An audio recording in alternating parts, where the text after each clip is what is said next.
Saint Bernard کے منہ سے اپنی بے پناہ تعریف سن کر شہنشاہ لوئس نے مقصد پیشوا کے ہاتھ کو بوسہ دیا۔ سینٹ برنارڈ کی یہ چال ایک بار پھر کامیاب ہو گئی تھی۔ وہ فوراً ہی اٹھ کھڑا ہوا اور شہنشاہ فرانس کو درازی عمر اور بلند اقبالی کی دعائیں دیتا ہوا چلا گیا۔ سینٹ برنارڈ کے جاتے ہی ملکہ ایلیزا نے مسکراتے ہوئے کہا، شہنشاہ آپ بھی نا کس کی باتوں میں آ گئے۔ شراب کے اثر سے ملکہ کی آواز لڑکھڑا رہی تھی۔ اپنی سلطنت و عیش و آرام چھوڑ کر دوسروں کے علاقوں میں خانہ بدوشی کی طرح پڑے ہوئے ہیں۔ ان پادریوں کا کیا ہے، مفت کی روٹی کھاتے ہیں اور صرف تقریریں کر کے لوگوں کے جذبات بھڑکاتے ہیں۔ سینٹ برنارڈ ایسا نہیں ہے، شہنشاہ فرانس نے اس شعبہ باز کا دفاع کرتے ہوئے کہا۔ تم دیکھ نہیں رہی ہو، وہ بھی اپنی جان کو خطرے میں ڈال کر ہمارے ساتھ دربدر پھر رہا ہے۔ ملکہ ایلیزا کچھ اور کہنا چاہتی تھی، مگر شراب کا اثر بڑھتے بڑھتے ان کے ذہن کو گرفت میں لے چکا تھا، اور پھر کمرے کے فرش پر لیٹ گئی اور اپنے گرد و پیش سے بے خبر ہو گئی۔ شہنشاہ لوئس نے نفرت آمیز نظروں سے ملکہ ایلیزا کی طرف دیکھا اور اٹھ کر چلا گیا۔ پھر کچھ دن بعد یہ خبر اڑتے اڑتے شام بھی پہنچ گئی کہ عیسائیوں کا 9 لاکھ سپاہیوں پر مشتمل لشکر ایشیائے کوچک پر قبضہ کرنے کے لیے سلجوقیوں کے علاقے سے گزرا تھا، مگر سلطان مسعود کی جنگی حکمت عملی نے صلیبیوں کو ناکام و نامراد لوٹنے پر مجبور کر دیا۔ یہ خبر سنتے ہی سلطان نور الدین محمود زنگی نے فوری طور پر کونیا کے نام خط تحریر کیا۔ میرے محترم بھائی، تمہیں یہ عظیم الشان فتح مبارک ہو۔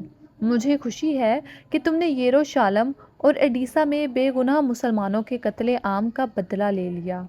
میرا مشاہدہ ہے کہ اس قوم میں گارڈ فرلے بارڈن اور جولسن ثانی جیسے وحشی و خونخوار لوگ ہمیشہ پیدا ہوتے رہیں گے۔ اس لیے پوری ملت اسلامیہ کو متحد ہو کر جنونی صلیبیوں کا مقابلہ کرنا چاہیے۔ میرے اور تمہارے درمیان طویل جغرافیائی فاصلے حائل ہیں، لیکن میری دعائیں ہمت وقت تمہارے ساتھ ہے۔ حق تعالیٰ تمہیں ایک محافظ سلام کی حیثیت سے تر و سلامت رکھے۔ تمہارا دینی بھائی سلطان نور الدین زنگی۔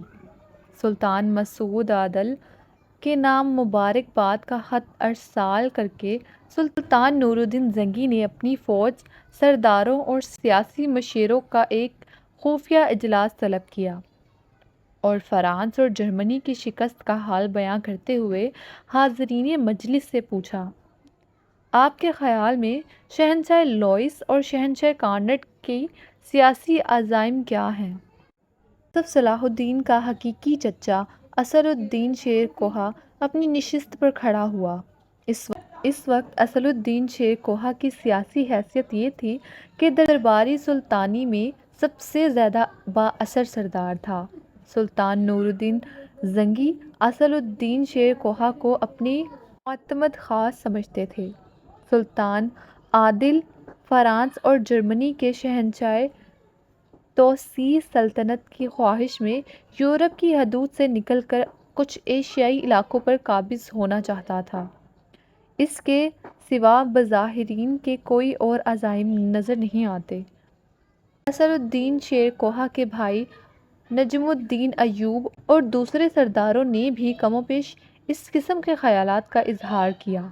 سب سے آخر میں عمر یوسف صلاح الدین اپنی جگہ کھڑا ہوا اور ولی شام کو مخاطب کر کے کہنے لگا، سلطان ذی شان، میں شہنشاہ جرمنی اور شہنشاہ فرانس کے لشکر کشی کو کے مذہبی عزائم بھی ہیں۔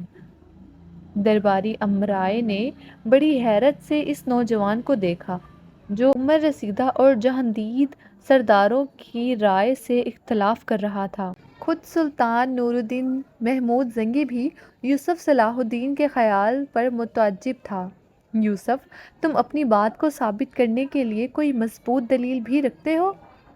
نہیں سلطان عادل، میں کوئی دلیل نہیں رکھتا، یوسف صلاح الدین نے نہایت سادگی سے جواب دیتے ہوئے کہا، مگر پھر بھی میں ایک واقعہ آپ کو گوش گزار کرنا چاہتا ہوں۔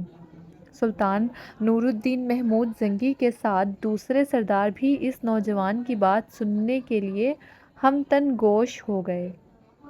میں کچھ دن پہلے اپنے استاد محترم قاضی ابن ارسون کی خدمت میں حاضر تھا، یوسف صلاح الدین نے باوقار لہجے میں کہا۔ میں نے استاد گرامی سے عرض کیا، ہماری طرح یہودی بھی اہل کتاب ہیں اور عیسائی بھی۔ ہم ان کے رسولوں پر صادق دل سے گواہی دیتے ہوئے اس شہادت کو اپنے ایمان کا حصہ سمجھتے ہیں، مگر یہودی اور عیسائی ہمارے رسول سرور کونین صلی اللہ علیہ وآلہ وسلم کو اقرار کیوں نہیں کرتے؟ یہ کہہ کر یوسف صلاح الدین چند لمحوں کے لیے خاموش ہو گیا۔ فوجی مجلس پر گہرا سکوت طاری تھا۔